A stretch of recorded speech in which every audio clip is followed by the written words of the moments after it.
ये आप देख सकते हैं दोस्तों, वहाँ पर धमाका अभी अभी हुआ है उस मशीन के बिल्कुल पास में, और ऊपर धूल का गुब्बार बहुत तेज अभी उड़ा है।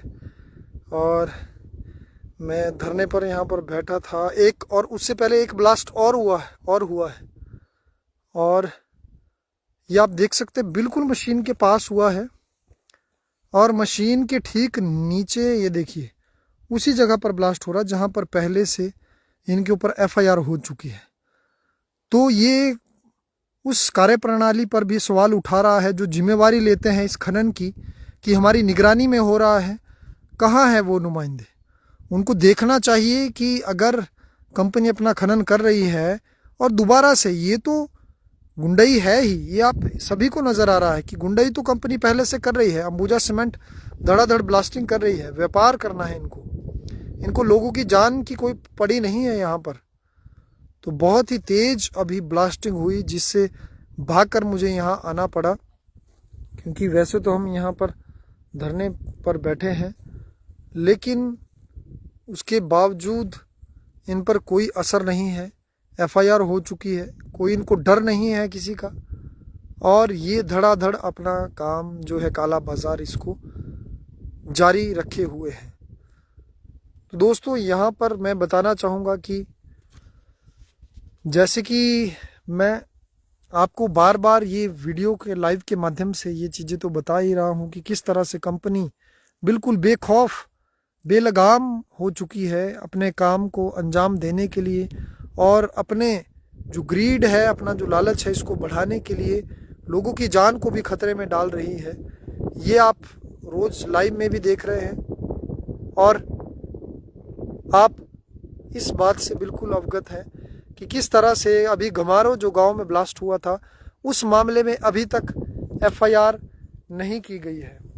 तो यहाँ पर भी सवाल खड़ा होता है कि अगर कंपनी के ऊपर एफआईआर नहीं दर्ज हो रही है, उसको बचाने वाले कौन कौन लोग हैं?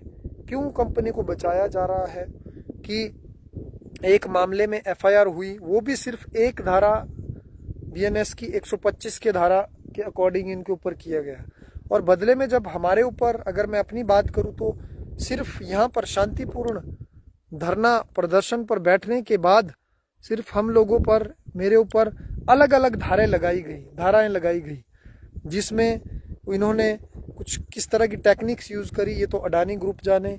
कैसा दबाव ये बना रहे हैं संबंधित अधिकारियों पर, कोई भी मौके पर आने के लिए अभी राजी नहीं है, और ये बिल्कुल इस तरह से बैठे हैं जैसे किसी को सांप सूंघ गया है। चाहे कोई अधिकारी हो, चाहे हमारे राजनेता हो, चाहे हमारे जनप्रतिनिधि हो, हर एक तबका, चाहे आपने देखा होगा कि जगह जगह हर तरह के लोग आते हैं, चाहे हिंदू संगठन है, हमारे ही वो भाई है, हम भी हिंदू हैं, लेकिन वो सामने क्यों नहीं आ रहे हैं? वो संगठन उन लोगों ने किस लिए बनाए हैं? सिर्फ क्या कुछ अलग मुद्दों पर? लेकिन जहाँ पर ये लॉबी अपनी गुंडई कर रही है, क्या वहाँ पर उन संगठनों को सामने नहीं आना चाहिए? ये आप देखिए, नीचे से बस जा रही है उस जगह पर, ये बस भर कर जा रही है, इसमें बहुत से लोग जाते हैं, अपने कोई बच्चे जाते हैं, कोई स्कूल से आने जाने वाले, कोई बुजुर्ग जाते हैं, और ये बस यहाँ से होकर गुजरी है। ये आप देख सकते हैं, ये बस जा रही है और यही रास्ता है, और ऊपर ये इन्होंने अभी अभी ब्लास्ट किया। मतलब इन लोगों को कोई पूछने वाला नहीं है। ये सवाल है मेरी उस व्यवस्था से जो कहीं ना कहीं लोगों की सुरक्षा के लिए बनाई गई है। ये सवाल है उन नुमाइंदों से जो चुपचाप अपने बंद कमरों में बैठे हैं। तो ये ज़्यादा दिन तक नहीं चलने वाला है। हम इसके लिए, हमारा जो मंच है वो बैक हैंड पर तैयारी कर रहा है, हम अभी सिर्फ देख रहे हैं, हम वॉच कर रहे हैं। आप कर लीजिए, क्योंकि जो मेरे ऊपर सिविल सूट भी किए गए थे उनकी भी जो हेयरिंग है, एक मार्च में एक फरवरी में डेट मिली है, अब लंबी डेट मिली है, और हम देख रहे हैं कि किस हद तक ये गुजर सकते हैं। मुझे डराने की कोशिश की गई, धमकाने की कोशिश, कानूनी तौर से मुझ पर दबाव बनाने की कोशिश की गई, लेकिन मेरे ऊपर दबाव से बड़ा ये हमारी जो प्रकृति के साथ खिलवाड़ किया जा रहा है, ये मुद्दा अहम है। हम इससे डरने वाले नहीं हैं, हम यहाँ पर डटे रहेंगे, और अनिश्चित काल तक ये भूख हड़ताल, क्रमिक भूख हड़ताल और हमारा जो धरना है, ये शांतिपूर्ण तरीके से वैसे ही चलता रहेगा। आप अपनी कानूनी प्रक्रियाएं करते रहिए, लेकिन कंपनी के ऊपर कानूनी प्रक्रिया का होना बहुत ज़्यादा इम्पोर्टेंट है, बहुत ज़्यादा ज़रूरी है। तो जैसे कि आपने अरावली हिल्स मामले में देखा है कि सुप्रीम कोर्ट ने अपने ही बयान को बदल के ऊपर एक और अपना टिप्पणी दी है कि अभी वहाँ पर स्टे लग चुका है जनवरी तक, शायद 29 जनवरी तक की, क्योंकि उससे 4 मोस्ट जो इम्पोर्टेंट थे वो क्वेश्चन किए गए कि जो 100 मीटर से नीचे पहाड़ियाँ क्या उसका हिस्सा नहीं है, अगर है तो फिर क्या उनके लिए क्या एक परिभाषा तय की गई है। तो इस तरह के अलग अलग 3 से 4 सवाल थे और उसमें सुप्रीम कोर्ट ने अपना वो बदला है, निर्णय लिया है कि तब तक स्टे किया जाएगा, एक कमेटी का गठन किया है। और सेम हम भी यहाँ पर इसी मुद्दे को लेकर है कि यहाँ पर भी हमें वो पुरानी कमेटियाँ नहीं चलेगी। अभी कशलोग में मैं एरिया में जब जन जागरण अभियान के तहत गया तो लोगों का कहना है कि वही पुरानी कमेटी है।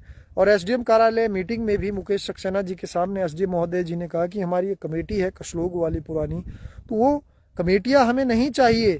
जो पहले से जिन्होंने लोगों को अधिकार नहीं दिए वो अब क्या देंगे, उनमें वही पुराने लोग आपने डाल के रखे हैं, वो नहीं। हमें टेक्निकल विशेषज्ञ इसमें चाहिए। एक तो मैजिस्ट्रेट इंक्वायरी की जांच की मांग हम इसीलिए कर रहे हैं अपने मंच की तरफ से, और दूसरा जो कमेटी बनाई जानी चाहिए वो कैसी होनी चाहिए, उसमें राष्ट्रीय स्तर की कोई टेक्निकल विभाग होने चाहिए जो पता लगा सके ब्लास्टिंग का। उसमें माइनिंग से जुड़े कोई अधिकारी होने चाहिए जो उसमें विशेषज्ञ हो, ना कि वो अधिकारी जो पहले से ही मामला कहीं ना कहीं कंपनी अडानी ग्रुप के फेवर में जो अपने मामले देते हैं। या मेरे अपने मामले में बात करूं तो कुछ ऑफिसर, माइनिंग ऑफिसर की रिपोर्ट है वो वहां पर ऑफिस में बैठकर रिपोर्ट बना देते हैं, फर्जी रिपोर्ट बनाते हैं, ना मौके पर आ रहे हैं ना देख रहे हैं। ऐसे लोगों को कमेटी में बिल्कुल नहीं बर्दाश्त किया जाएगा, वो कमेटी नहीं बननी चाहिए। और जो ये मामला भटकाया गया एफआईआर का, इसमें न्यायिक जांच की हम मांग करते हैं। हमारा मंच इसमें मांग करता है कि क्यों वो एफआईआर का मामला टाला गया। उसमें जब तक एफआईआर नहीं होती हम लोग यहाँ पर डटे रहेंगे, हम यहाँ से जाने वाले नहीं हैं। क्योंकि अरावली हिल्स मामले में आपने देखा है कि किस तरह से उन कुछ चाटुकार मीडिया ने ये कहा है, एक उनका सभी लोग जानते हैं कि वो कहते हैं कि दिल्ली की जो आकृति है वो कौली नुमा है, और जो पहाड़ कौली नुमा एरिया में है क्योंकि चारों तरफ से पहाड़ है, और जो वहाँ का जो पोल्यूशन है वो अंदर ही रहता है, दिल्ली में बाहर नहीं जा पाता। तो उन चाटुकार मीडिया की किस तरह से धुलाई हो रही है ये आप देख रहे हैं, चंद मीडिया चैनल बता रहे हैं। तो वो किस तरह से उन पहाड़ों को काटने के फेवर में किसी एक बिकाऊ मीडिया ने ये अपना बयान दे दिया, तो उसके खिलाफ हम ऐसे लोगों के लिए अलग कानून, उनको सूली पर लटकाने जैसा कानून बने। तो हम तो ये चाहते हैं कि ऐसे गद्दारों के लिए एक कानून होना चाहिए जो इन पहाड़ों को कहते हैं कि ये पहाड़ हवाओं को रोकते हैं। ऐसे बेवकूफ़, ऐसे चाटुकार जो मीडिया है उनके ऊपर सख्त कार्रवाई होनी चाहिए, ऐसे लालची और तलवे चाटने वाले मीडिया के। क्या आप मुझे कमेंट में बताइए, क्या ये पहाड़ किसी की ऑक्सीजन को रोक सकते हैं? ये कैसा बचकाना बेबुनियाद जवाब यहाँ पर दिया। जबकि मैं बताना चाहूँगा कि अरावली के जो पहाड़ है वो एक ढाल बनकर खड़े होते हैं। दिल्ली या नॉर्थ में जितना भी एरिया है जो रेगिस्तान से रेत उड़कर आता है वो उन पहाड़ियों में अटक जाता है। अगर वो पहाड़ियाँ ही कट जाएगी तो दिल्ली में हर जगह नॉर्थ में आपको सिर्फ रेत ही रेत नजर आएगा। फिर अब जो रेत जब वहां पर बन जाएगा, या आप हमें बताइए कि सिर्फ 100 मीटर ऊंची जो पहाड़ियां है मानी गई है या छोटी सारी पहाड़ियों को अगर काट दिया जाता है तो सीधा प्रभाव इसके उत्तराखंड, जो हमारे हिमाचल प्रदेश की तरह उसे देवभूमि कहा जाता है, वो उत्तराखंड भी एक तबाही का मंजर वहां पर बन जाएगा। वहां पर बाढ़ आएंगी और वही बाढ़ एक विशाल काय, एक प्रलय का, महाप्रलय का रूप लेकर पंजाब आदि और यूपी तक वहां पर खेत तबाह कर देगा। क्योंकि वो डेजर्ट जो है वो रेत है, राजस्थान से उड़कर सीधा वह उन पहाड़ियों तक चला जाएगा जो कि अरावली पहाड़ियों ने रोक के रखा था। अब वही रेत जब उन पहाड़ पर जहाँ पर बर्फ पड़ता है और जो बर्फ धीरे धीरे अपने टेम्परेचर के हिसाब से पिघलता है और जिससे नदियाँ बनती है और ज़मीन पर पानी बना रहता है, जो पानी मेन समस्या है, चाहे हमारा इलाका हो, हिमाचल की बात हो, चाहे पंजाब हो, दिल्ली हो, पूरे देश प्रदेश में सबसे अहम मुद्दा पानी है।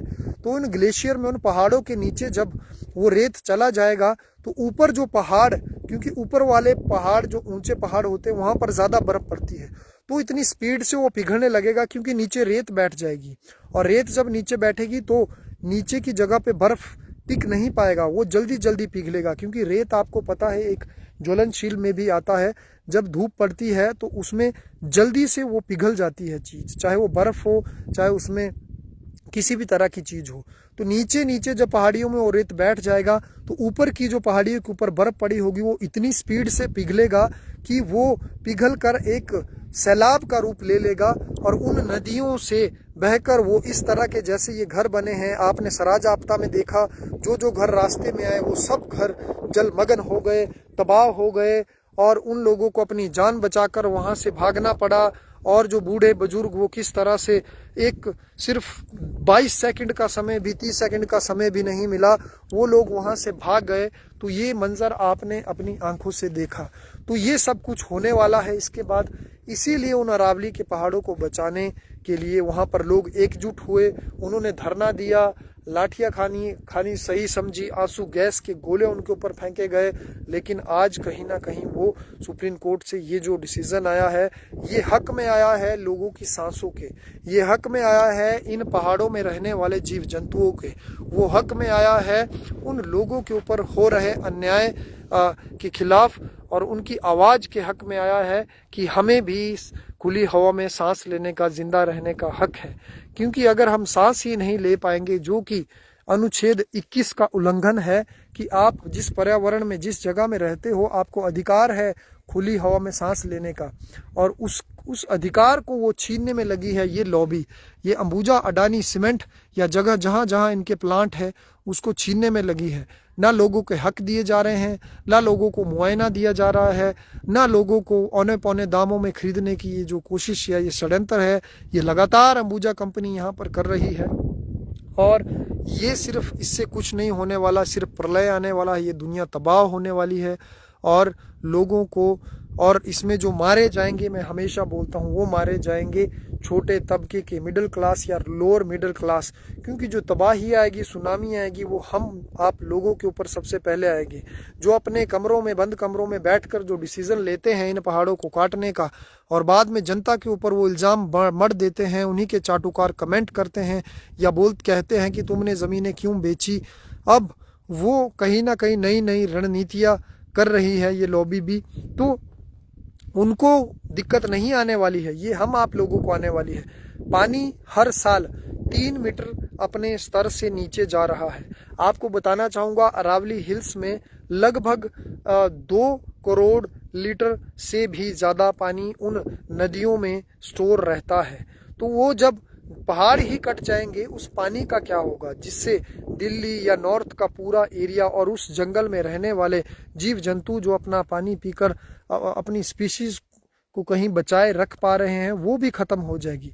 हर दिन 100 से 1000 स्पीशीज गायब हो रही है धरती से, जो जीव जंतु है वो खत्म हो रहे हैं।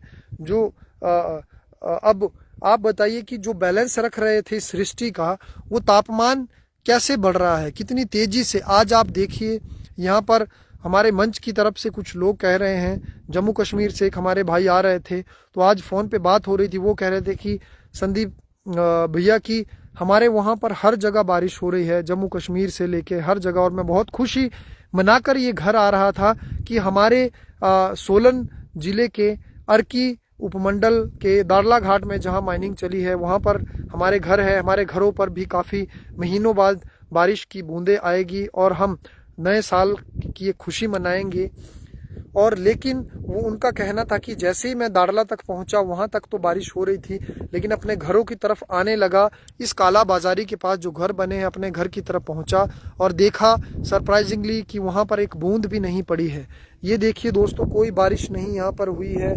जो यहाँ पर मिट्टी है, जो धूल है, वो जस से तस वैसे ही बनी हुई है। आपको मैं दिखाना चाहूँगा, ये आप देखिए, ये धूल है। और ये धूल कैसे नहीं होगी, क्योंकि यहाँ पर बारिश अब नहीं होने वाली है। लोगों ने महीनों हो चुके हैं अपने खेतों में बिजाई किए हुए, लेकिन सिर्फ इस क्षेत्र में जो आप जितने सामने देख रहे हैं, वहाँ पर कहीं भी आपको धूल के अलावा कुछ भी नज़र नहीं आएगा दोस्तों।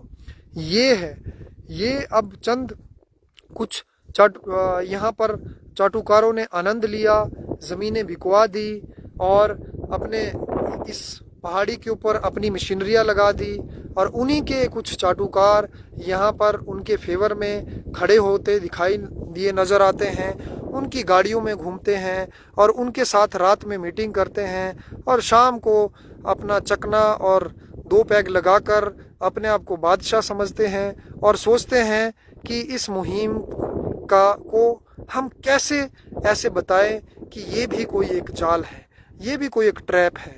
जब वो फेल हो जाते हैं फिर वो अपनी फ्रस्ट्रेशन को उल्टे सीधे सवालों में फेसबुक पर डालते हैं।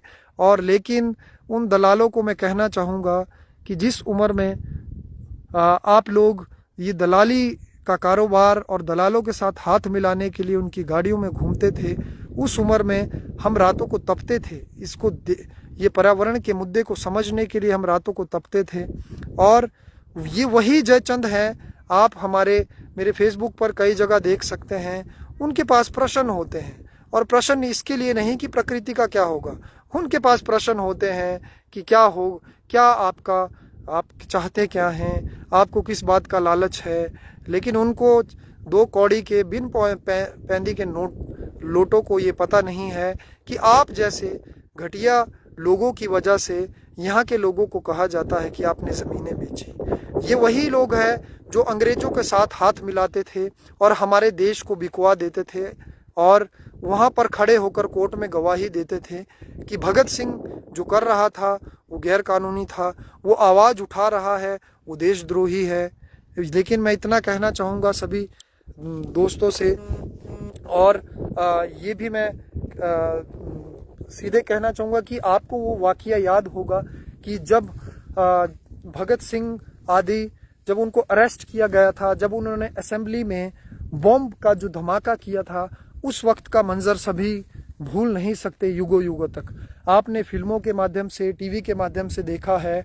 अगर आपने भगत सिंह जैसे योद्धाओं की जीवनी पढ़ी है तो वहाँ पर वो साफ कहते हैं कि जब उनसे पूछा जाता है कि आपने बॉम्ब कैसे बनाया, तो वो कहते हैं कि हमने बॉम्ब में ये चीज़ें डाली और बॉम्ब इस तरह से होता है। जितने भी उसमें जिस तरह की केमिकल और सारी चीज़ें यूज़ होती थी वो उन्होंने अब वहाँ पर कोर्ट में बताया। और सभी कुछ उस वक्त लेकिन ईमानदार मीडिया थे, उन्होंने अपने अपने पत्रों में वो छापा कि ऐसे बॉम्ब बनता है। और भगत सिंह ने ये कहा था कि अब हर कोई बॉम्ब बनाएगा। देखिए, मैं कहना चाहूँगा आज भी इस देश में बहुत से एक ऐसे पत्रकारों का, एक ऐसे मीडिया का तबका है कि जो कहीं ना कहीं सामने आना चाहता है, लेकिन किन्हीं निजी कारणों से या किसी कारण से सामने नहीं आ पा रहा होगा। लेकिन हमें पता है कि एक दिन वो सामने ज़रूर आएंगे, क्योंकि जो हमारा मंच है वो बैक हैंड पर बहुत बड़े लेवल पर हम तैयारियां कर रहे हैं। और ये कंपनी जो है, आप उसका परिणाम देख सकते हैं। दलालों की दलाली यहाँ पर एक्सपोज हो रही है, क्योंकि जो ऊपर मशीनें चल रही है वो मशीनें कुछ दलालों की है। वो मशीनें जल्दी ही यहाँ से बाहर खदेड़नी बहुत ज़्यादा ज़रूरी है, क्योंकि वही दलाल और उन दलालों के साथ ही यहाँ पर उनको बचाने के लिए कोशिशें कर रहे हैं। लेकिन वो कहीं ना कहीं वो माइनॉरिटी में है, उनको कोई पूछने वाला नहीं है, वो एक्सपोज हो चुके हैं। अब वो उनकी फ्रस्ट्रेशन, उनकी तिलमिलाहट के अलावा उनके पास कुछ नहीं आ सकते हैं, कुछ नहीं बचा है। वो दया के पात्र है, उनके ऊपर तरस के अलावा और कुछ नहीं बचा है जनता के पास भी। लेकिन उनके ऊपर तरस खाना नहीं, जब तक उनकी जो मशीनरी है यहाँ पर, ये पहाड़ काटने का जो उन्होंने 100 साल का ठेका ले रखा है, उनको बाहर से खदेड़ा नहीं जाता, क्योंकि उन्हीं की ठेकेदारी थोड़ी है। यहाँ पर जिन लोगों की कम ज़मीनें गई या जिन लोगों को कुछ नहीं मिला, क्या उनकी मशीनें यहाँ पर नहीं होनी चाहिए? उनकी मशीनें यहाँ पर होनी चाहिए। उन्हीं और वही जिनको यहाँ पर ठेका दिया गया है, जिन दलालों का, जिन चाटुकारों का और जिन गद्दारों का, उन गद्दारों ने ही ये ट्रैप बिछाने की कोशिश कर रहे हैं। लेकिन ये उससे हमें फ़र्क नहीं पड़ता, हम तो सिर्फ वॉच कर रहे हैं। हमारे चेहरे पर हमेशा स्माइल रहेगी, हम तो डटे हैं यहाँ पर, क्योंकि हर कोई, जब भी कोई बड़ी बड़ी क्रांति हुई है तो बहुत सारी षड्यंत्र हुए हैं, बहुत सारे कहीं ना कहीं एक गद्दार पैदा हुए हैं, गद्दारों से हाथ मिलाने वाले, लेकिन उनसे फर्क नहीं पड़ता। फर्क किससे पड़ता है, वो क्यों तिलमिला रहे हैं वो गद्दार? क्योंकि आप देखिए यहाँ पर हाल फिलहाल में काम तो नहीं चल रहा है। अब काम नहीं चल रहा है, सबसे ज्यादा फर्क किसको पड़ रहा है? अब रात बेरात मशीनें आ रही है उन रोड से जो कराड़ा घाट से यहाँ की ओर आता है, तो कंपनी अपनी मशीनें लेकर आ रही है। पहली बात 9 टन से ज़्यादा उठाने वैसे ही परमिशन नहीं है, लेकिन वो मशीनों के जो स्पेयर पार्ट हैं वो न जाने कितने टन है, और रोड की हालत उससे जो खराब हो रही है वो भी एक सवाल है, क्योंकि इनको कोई पूछने वाला नहीं है। और ये आप देख सकते हैं, ये होता है क्रांति। ये यहाँ पर अभी काम रुक चुका है, क्योंकि उन दलालों और उनके साथियों को खाना हलक से नीचे नहीं गुजर रहा है, सिवाय शाम को 2 पैक ज्यादा लगाने से, उनके लगाना और बातें बनाने के अलावा कोई चारा नहीं बचा है। लेकिन ये काम बंद हो चुका है दोस्तों। दिन में अभी हमने काम बंद नहीं करवाया है, ना किसी का काम रोका है। हम तो शांतिपूर्ण तरीके से यहाँ बैठे हैं और बैठते रहेंगे, और दलालों गद्दारों का खून जलाते रहेंगे, वो जलते रहेंगे। और दूसरी तरफ ये जो पहाड़ी है, इसके परली तरफ घमारो गांव है, वहाँ पर भी अभी काम हाल फिलहाल में बंद है। और तीसरी तरफ माइनिंग कशलोग माइनिंग है, वहाँ पर भी हाल फिलहाल में काम अभी थोड़ा बहुत इनका चल रहा है। तो बहुत सी चीज़ें हैं जो यहाँ पर एक्सपोज हो रही है, और जो अभी कंपनी कहीं ना कहीं अपने घुटनों के बल आने के लिए मजबूर हो चुकी है। क्योंकि मैं बताना चाहूँगा, सबसे ज़्यादा परेशानी उनको होती है कि जिन्होंने लोगों का बेवकूफ़ बनाकर ये ज़मीनें, ये पहाड़ जो बिकवाए, आज वो अपने घर पर बैठकर जो सपने देख रहे थे, हम 7 पुश्तों का माल यहाँ से खाएंगे, और वो जो पैसा होगा उस पैसे से हम अपने बच्चों को वही टॉक्सिक वो मानसिकता उनकी बनाकर, और ऐसे धरनों को हम बार बार रोकते रहेंगे। लेकिन उनको पता नहीं था कि कुछ इस माटी को बचाने वाले कोई सपूत भी पैदा होते हैं, वो उनके इन जो उनकी काली करतूतें थी उनको भी एक्सपोज करने के लिए खड़े होंगे। और वो दिन आ चुका है आज, और इसलिए वो हमेशा उनकी छटपटाहट आपको हर जगह देखने को मिलेगी। और क्योंकि भैया अब उन्होंने करोड़ों रुपए की मशीनें ली, उन्होंने पैसा लिया, अच्छी बात है, लेकिन आज जब ये टारगेट पूरा नहीं हो पा रहा है कंपनी का, तो कंपनी का कुछ मैं बताना चाहूँगा, एक खुलासा करना चाहूँगा, कुछ क्यूबिक टन इनका टारगेट होता है हर साल का, और वो इन्होंने पूरा करना होता है। तो जब ये पूरा नहीं होता तो उसके बाद क्या होता है कि अब अडानी ने तो सीधे इनको बोल रखा है, आप काम कीजिए, आप हमें टारगेट पूरा करके दीजिए। अब नहीं हो रहा है, अब वो जाने, अडानी जाने, क्योंकि अडानी सीधे बोलता है, हम किसी को पैसे दे या ना दे ये अलग चीज़ है, लेकिन हमें व्यापार चाहिए, हमें काम चाहिए, और इनके ऊपर प्रेशर है। और बहुत बड़ी एक चीज़ की माइनिंग हेड महेंद्र मेरेतिया है, उन्होंने रिज़ाइन दिया है, ये सुनने में आ रहा है। तो ये भी एक जीत है, एक और जीत का हिस्सा है। और एक और जीत मैं आपको बताना चाहूँगा, ताकि उनको नींद नहीं आएगी इन दलालों को। अभी जो मैं चीज़ें बता रहा हूँ, घमारो गांव के लोग जो हैं, वो 2 दिन पहले भी अर्की में कहीं ना कहीं सूत्रों से पता चला कि वो गए हैं, उनकी भी बात चल रही है। और देखिए दोस्तों, मेरा सबसे पहले दिन से ही यही है कि लोगों को अगर फायदा मिल रहा है वो जाए एसडीएम कार्यालय में, उनको मिलना चाहिए। भगवान देख रहा है ना, सच की हमेशा जीत होती है। तो घुमारो हो, चाहे संघोई धार हो, चाहे कशलोग माइनिंग हो, चाहे दाड़ला घाट प्लांट के पास रहने वाले लोग हो, चाहे अल्ट्राटेक के पास लोग हो, चाहे एसीसी, चाहे बघेरी, हर जगह के लोगों को न्याय दिलाना हमारा मकसद है, हमारे मंच का। अगर फ्री फंड में कोई सिर्फ चंद दलालों को ही काम मिलेगा, वो हम नहीं चलने देंगे। अब उन्हें पता लग रहा है, उन दलालों को और उनके साथियों को, क्योंकि उनका हुक्का पानी जो था, वो जो चलता है रात को गाड़ियों में, वो थोड़ा सा कम हो चुका है, उसमें तंगी आ रही है। क्योंकि जिसके पास कुछ नहीं होता ना, हमारे जैसों के पास, वो बोलता है अब हमें कर लीजिए नंगा जो लेना है। लेकिन जिनके पास है उनसे खर्चा नहीं जाता। इसीलिए कहते हैं जब पैसा नहीं है तब खर्च लो, तब क्रांतियां कर लो, तब बगावत कर लो। जब पैसा आ जाता है फिर सिर्फ चाटुकारिता आती है, सिर्फ लोगों के तलवे चाटने की ट्रेनिंग होती है, जो यहाँ पर करते हैं चंद लोग। तो आप लोगों का भैया काला चिट्ठा एक एक का हमारे पास है, हमारे मंच के पास। कौन रात को क्या बातें, कौन सी गाड़ी में, किसकी गाड़ी में ऐश कर रहे हैं, हमें सब पता है। तो वो उन लोगों को अब तकलीफ हो रही है, क्योंकि कंपनी का टारगेट तो रुका ही है, लेकिन उन लोगों की मशीनरी, उन लोगों की गाड़ियां यहाँ पर जो चलते हैं, रात बेरात अंधेरे में माइनिंग करते हैं, उनकी किस्तें भी कहीं ना कहीं कम हो जाती है। अब उन्होंने लिया तो करोड़ों अरबों होगा, वो तो वो जाने, या भगवान जाने, या अडानी लॉबी जाने, लेकिन आज उनको तकलीफ हो रही है कि हमारा काला व्यापार क्यों नहीं चला। हमने इतने लोगों का बेवकूफ़ बनाया, लोगों को इकट्ठा किया, और जो माल हम लोगों ने ठूसा, या हमारे माँ बाप ने, या हमारे दादा ने, या मेरे बाप के, हमारे पिताजी के दोस्त ने, या मेरे जो दोस्त है उसके बाप ने, तो उन लोगों को कहीं ना कहीं नींद नहीं आ रही है। तो तुम्हारी नींद नहीं आएगी बेटा, अभी ये लड़ाई बहुत लंबी है, कुर्सी की पेटी बांध लो, ये फ्रस्ट्रेशन निकालते रहो। और मैं ये सीधे कहना चाहूँगा कि कंपनी का जो टारगेट है वो कैसे पूरा होता है, अब हम भी देखते हैं। वो करें अपना काम, वो हवा में ब्लास्ट करें, वो हवा में लटके हुए पत्थरों से काम कर ले।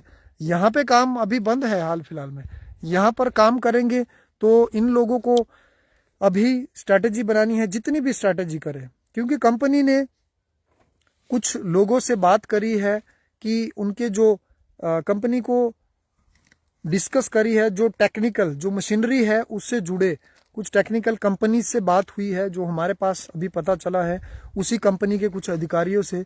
तो उन्होंने पूछा कि हमें कुछ ऐसा तरीका बताइए कि जिससे हम ब्लास्ट ना करें, और लेकिन ये पहाड़ियाँ हम काट सके। देखिए प्लानिंग देखिए कितनी बड़ी है, ये पहाड़ियाँ भी कट जाए और दलालों का काम भी चलता रहे, हमारा काम भी चलता रहे। कुछ ऐसी टेक्निक्स तो उन्होंने बताया कि इन पहाड़ियों को काटने के लिए ड्रम ब्रेकर एक होते हैं, है ना। ये दलालों के लिए भी मैं बताना चाहूँगा, क्योंकि उनको बेचारों को सिवाय चाटुकारिता के उन्होंने कुछ सीखा ही नहीं। उनके माँ बाप ने उनको सिर्फ वही चाटुकारिता का टैलेंट दिया है, तो थोड़ा सा बातें टेक्निकल कर लेते हैं। तो उनसे पूछा गया कि हम इन पहाड़ों को काटना चाहते हैं तो हम कैसे काटें। तो उनके कंपनी के जो मेन हेड है उन्होंने ये कहा कि हम ज़्यादा महंगा काम नहीं करना चाहते। तो जो जिन कंपनी से बात करी थी, तकनीकी जो मशीन के पार्ट्स होते हैं, उन्होंने कहा है कि आप एक ड्रम ब्रेकर होता है वो ले सकते हैं, या नॉर्मल ब्रेकर जो होता है उससे आप वाइब्रेशन के थ्रू इन पहाड़ों को काट सकते हैं। लेकिन कंपनी ने कहा कि ठीक है, आप करिए अपना काम, और हम पार्टनरशिप में काम करते हैं। तो कंपनी ने उन जो टेक्निकल जो कंपनी थी मशीनरी के स्पेयर पार्ट से जुड़ी, उन्होंने कहा कि हम बेवकूफ़ नहीं है कि हम ऐसे काम नहीं करते, हमारा ये तरीका नहीं है। ये दोस्तों एक्सक्लूसिव अभी एक बात आई है, लेकिन अभी ये आप देख सकते हैं सामने, अभी यहाँ पर ब्लास्ट हुआ है। ये देखिए नीचे गांव है और ये बढ़िया अपना काम धंधा चल रहा है, ठीक है। तो ये मैं बताना चाहूँगा कि फिर उसके बाद क्या होता है कि कंपनी कहती है कि फिर हम ड्रम ब्रेकर हमें दे दीजिए, लेकिन वो जो ड्रम ब्रेकर है वो बहुत एक्सपेंसिव आता है, वो बहुत ज़्यादा महंगा पड़ता है। तो कंपनी ने इसीलिए उनको कहा था कि आप कीजिए पार्टनरशिप में, उन्होंने इनकार कर दिया। फिर कंपनी ने यहाँ पर एक और सवाल पूछा अंबुजा सीमेंट ने कि आप हमें बताइए कि फिर सस्ता तरीका क्या है कि जिससे हम सस्ता अपना काम कर सकते हैं। तो उन कंपनी का ये कहना था कि सस्ता जो काम है वो है फिर आप ब्लास्ट कीजिए। अब कंपनी क्या कर रही है, कंपनी पैसा नहीं खर्च करना चाह रही है, कंपनी चाह रही है कि यहाँ पर हम ब्लास्ट करें बढ़िया से, और उस ब्लास्ट, क्योंकि ब्लास्ट इनको सस्ता पड़ता है, और ड्रम ब्रेकर से क्योंकि टाइम ज़्यादा होगा, उसमें टाइम कंजप्शन बहुत सारी चीज़ें होती है, फिर उसमें वो मीटर रीडिंग होगी, ऑयल कंपनी उसमें मशीनरी में वो थोड़ा महंगा पड़ता है। फिर इन्होंने ब्लास्ट की टेक्निक, क्योंकि कंपनी सस्ते में निपटाना चाहती है, लोगों को तो इन्होंने कुछ लेना देना नहीं है, तो इसलिए फिर हड़बड़ाहट में यहाँ पर वो 25/12 को ब्लास्ट हुआ नीचे। अब कंपनी हड़बड़ा रही है। अब घमारो गांव में भी जो ब्लास्ट हुआ, ये इनकी हड़बड़ाहट, ये जो ठेकेदार है, क्योंकि ठेकेदारों का खर्चा पानी रुक रहा है ना, हुक्का पानी, वो जो दलाल है जिन्होंने पहले गांव के गांव बेचे, फिर वो लोग चाह रहे हैं कि हम काम करेंगे, हम ब्रेकर से करेंगे, हम हर तरह से काम करेंगे, लेकिन कंपनी ब्लास्ट साथ में, क्योंकि कंपनी ने तो सस्ता काम करना है। दलालों की दलाली तो एक बार हो गई, तो कंपनी यहाँ पर भी अभी फंस चुकी है, आड़े हाथ कंपनी आ चुकी है। दोस्तों, जो लोग ये कह रहे हैं कि ऐसे आंदोलन नहीं होते, लोग कम हो गए, लोग वहाँ चले गए, उन लोगों के लिए मैं बताना चाहूँगा कि भैया ये एक ये जो धरना भी चल रहा है ना, ये बेवकूफ़ी नहीं है। यहाँ पर बैठे हैं हम लोग पहाड़ में, हम बेवकूफ़ नहीं है। कंपनी को भी आड़े हाथ लिया जा रहा है। कंपनी के कुछ ऐसे टॉप सीक्रेट, कुछ ऐसी कॉन्फिडेंशियल चीज़ें हमारे पास है जिसका बहुत बड़ा धमाका हम लोग करने वाले हैं जल्दी ही, और वो फिर आप लोग देखकर परेशान हो जाएंगे। अभी यही तो बात है कि कंपनी ने जब लोगों को इतना हराश किया है, इनको भी नंगा करने का समय आया है। इन्होंने सोचा कि कोई आवाज़ नहीं उठाएगा, हमने कुछ दलालों को खरीद लिया, ये पहाड़ हमने खरीद लिए, ये ज़मीनें हमने ले ली, लेकिन लेकिन लेकिन ये अभी शुरुआत है, आगे बहुत बड़ी लड़ाई बाकी है। तो वीडियो को दोस्तों आप ज़्यादा से ज़्यादा शेयर करें, क्योंकि कंपनी अपने हथकंडे अपना चुकी है।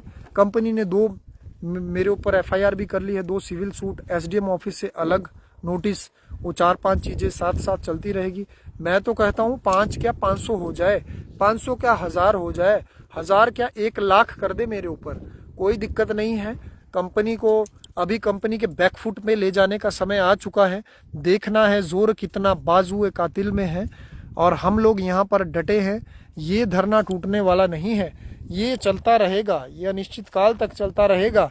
लोग आते रहेंगे, क्योंकि हमारी क्रमिक भूख हड़ताल है, इसलिए ज़्यादा लोग अभी आप नहीं देख पा रहे हैं यहाँ पर।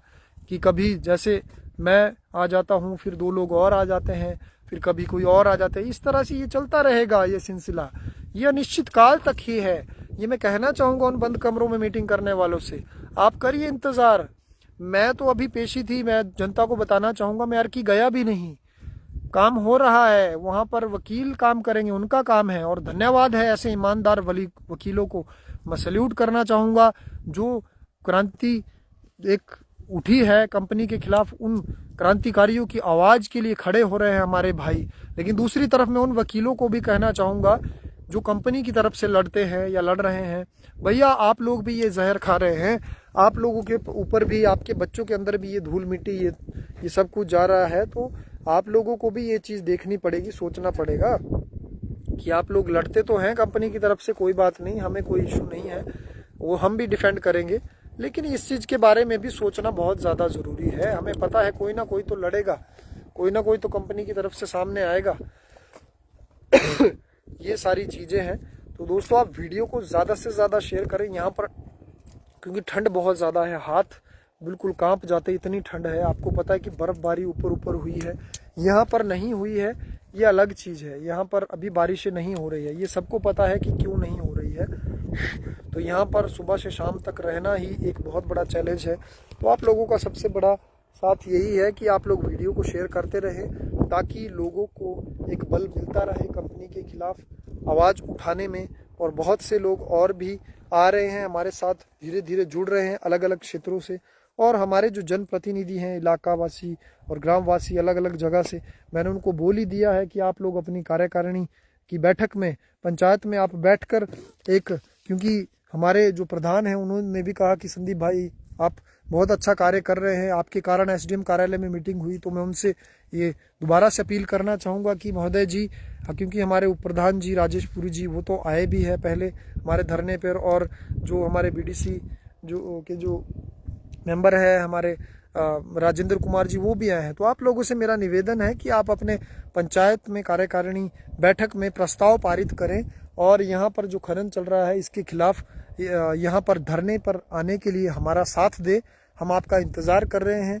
और बाकी भी जितने भी हमारे पॉलिटिशियन हैं, कोई भी हमारे स्थानीय अर्की उपमंडल के या हमारे सांसद महोदय हैं, सभी को मैं कहना चाहूँगा कि आपका आने का ये सही समय है, अब आपको आना चाहिए। और जो ट्रांसपोर्ट से जुड़े हमारे भाई हैं, वो फ़ोन करके तो मुझे बता रहे हैं मैक्सिमम लोग कि हमारा ये है, हमारा ये दुखड़ा है, अडानी ने इतने रुपए कम कर दिए, अब हमारा जो खर्चा बचता था वो भी काट दिया है, अब हमारा तो वही तेल पानी ही निकल रहा है, हमारी सोसाइटियों के बुरे हाल है।